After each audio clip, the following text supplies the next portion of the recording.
Be struggling to choose between Hillary Clinton and Donald Trump as if they're picking a Halloween costume, people.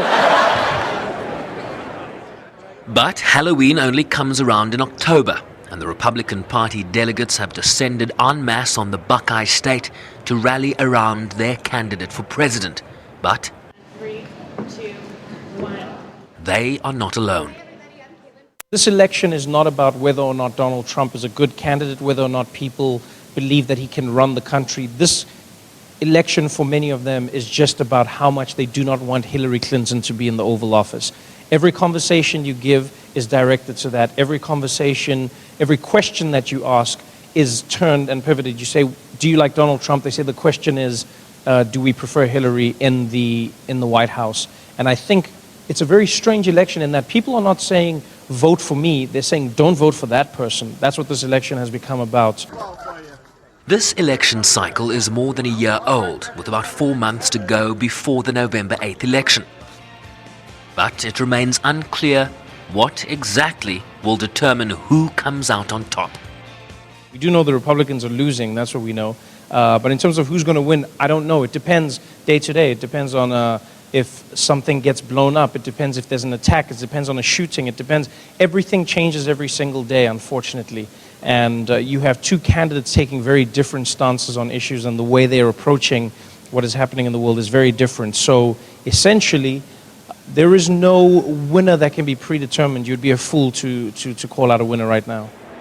He joked about the lack of support Mr. Trump's convention is getting from establishment Republicans, a vast majority who are no-shows this week, including the governor of Ohio and former presidential candidate John Kasich.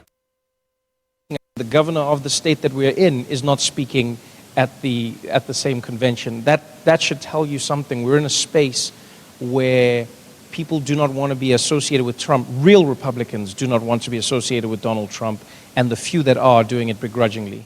We come from a society where everything is brought to... Noah believes comedy is an important tool through which to enjoy what has at times become a chaotic, if not bizarre, election season to date. He was asked what a Trump presidency would look like. Orange. I also think if Donald Trump was president, you would have a country that would be run by a person who genuinely seems to be the kind of person who flies by the seats of his pants. You know, he is a self-aggrandizing man who is just making it up as he goes along. You saw it with his VP announcements. You see it when he gives speeches. Donald Trump is just making it up as he goes along. This is a reality show. We are all in Donald Trump's reality show, and he's winning.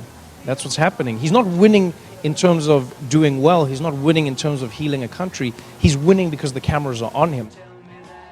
This is Trevor Noah's first convention ever, and what a baptism of fire it promises to be. From the politics to the protests to the partisanship, he continues to demonstrate a keen ability to absorb and then therein find the funny moments. Bryce-Pease, SABC News, Cleveland.